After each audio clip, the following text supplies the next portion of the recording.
old Tom said, boss, I can't stop it.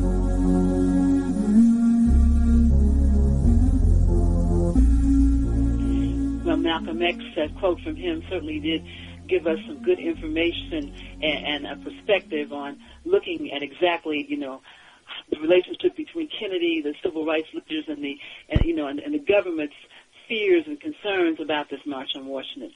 But Brother Ross, take us back now to the demands. What was the March on Washington about? What were people demanding?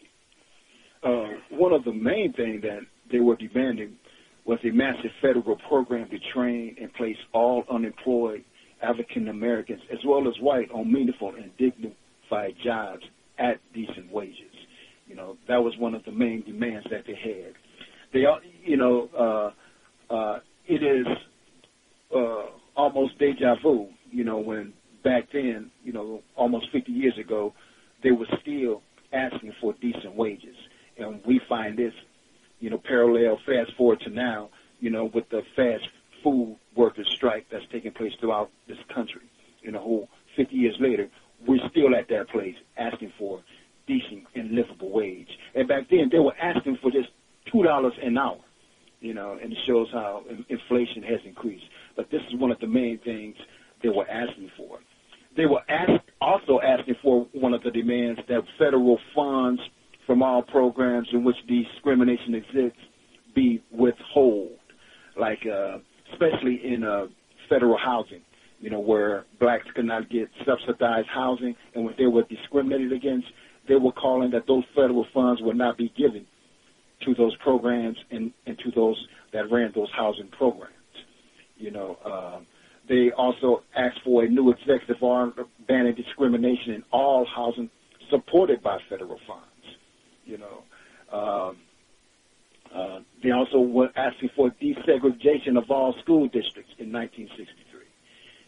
And one of the first things that they asked was a comprehensive and effective civil rights legislation of the present Congress without compromise or filibuster to guarantee all Americans access to all public accommodations, decent housing, adequate and integrated education, as well as the right to vote.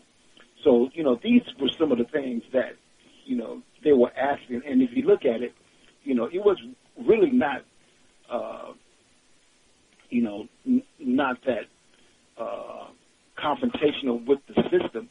Like they were dealing with grassroots issues that they wanted to face.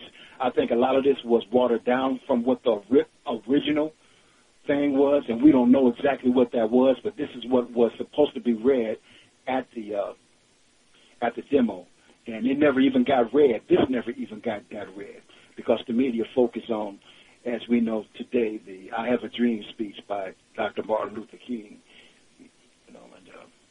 I think actually David Rustin did read the demands, but I don't think they were really covered.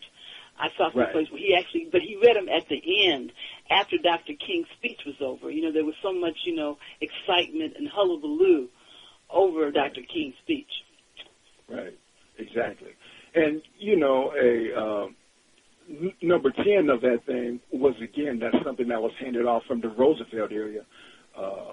They were asking for, and I think this came from A. Philip Randolph, too, a broad and fair labor standards act to include all areas of unemployment, which are presently excluded. Is that he was pushing for all, especially African-American workers to be able to work in all areas of employment, and, just like we have today, many of our people don't have access to all areas of employment to this day, and that's one thing that he was really pushing, But the Kennedy administration, as you rightly said, was very afraid of this march, so they did everything they could to sabotage and try to divert the militant thrust of this march. And the last thing, like I said, the demands that finally came out that everybody agreed upon, after they got the administration and people on board, with a list of demands that I just stated. And I think a lot of that was severely watered down. Yes, it was. And it did not deserve the attention that it got. Brother Lorenzo, why do you think that there was so little attention paid to these demands? Isn't it true that in a certain way there was a subversion of this whole march on Washington and the whole process that what they were trying to accomplish there? Well, one of the things that happened with the march itself was that it came from being a protest march to becoming essentially a celebration. And it was subverted from the beginning by the Kennedy administration, who were threatened by the idea of black people coming into Washington, D.C. and taking it over. And so their objective was, their program was to try to focus in on the weakest possible messages coming out of that march.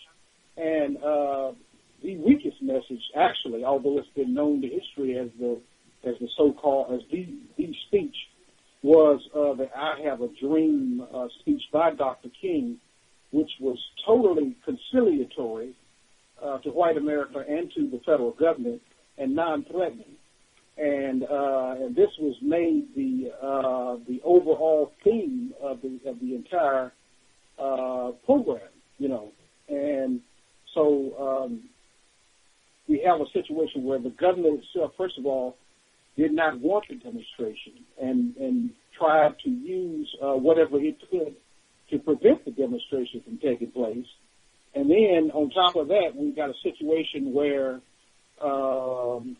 the media grasped the issue and took over the public relations program for the government to try to say, well, these Negroes aren't here making any demands. Well, all they're here doing is, having a celebration and saying that they're partners with the federal government. And this is what the Big Six that the federal government, the Kennedy administration, was able to install as the leadership, as opposed to the grassroots organizers that had actually started doing this work, along with A. Philip Randolph. They were able to subvert that, to usurp the leadership, and to put out this messaging that the black people were not making demands of the government. They were not unhappy with the Kennedy administration. And, if you look at this, and this was a subversion, this was like an act of the counterintelligence program. But if you look at it and then compare it to what's happening now, you have to say that this is not, or this was not, a demonstration. And in point of fact, what's happening now is not a demonstration, because they got the president himself, who should be a target of this protest. They got the president as part of the program.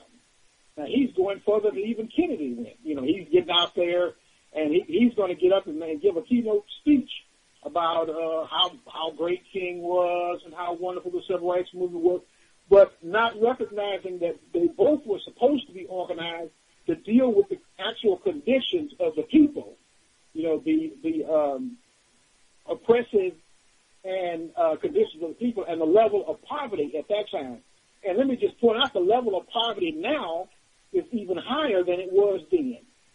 So we're talking about a kind of situation where we are saying, fool me once, shame on you. Fool me twice, shame on me. Because this is a scam that was perpetrated in 1963. It's being perpetrated now again. Okay. And so you got what I'm saying? Yeah. Absolutely. Yeah. And so really I think that, if we look at this as activists in this period, and we looked at it with a long view of history as well, then we got to say this is an outright scam that shows us how the grassroots working class poor people are subverted all the time by the so-called left and by the so-called civil rights establishment and all these other fakers are taking over these struggles of poor people all the time to ensure that there is no upsurge of the poor in this country over the conditions of their poverty and their oppression. This is the role of these politicians in this period, these black-faced politicians, black faces in high places, whether they're mayors, whether they're the president or whatever, whoever they are. Their role is to keep us in line. Vote for me and I'll set you free. So we need to understand that from that standpoint and from that perspective, then we can see that we are being sold out. We're being sold out. And this is just a celebration of another sellout in Washington, D.C. It's another circus, as Brother Malcolm said, just a circus in 2013 just as bad as the one in that's worse than the one in 1963, because they've got a black-faced president in here who's doing nothing for black people, who's just presiding over our misery while we sit in the prisons all over this country, while we go to war over this, or we go to war all over the world fighting other peoples of color, and while we starve, our families starve at the highest levels of unemployment that we've ever experienced since we've been in this country. And all of these things are happening to us, and we need to understand that these are not the forces that we can depend on to help us fight this battle that's coming. These are not those forces. Those forces that are going to be in Washington, D.C., they're begging. They're begging the man. They get their grant money. They are selling us out as they've been consistently doing for the last 50 years. That's what class is there. That class is not the class of poor people, not the class of low-income workers. Those people are in there to feed their families while allowing yours to starve. Yes. Renina? Yes. We will continue our discussion in a couple of minutes. We'll be right back.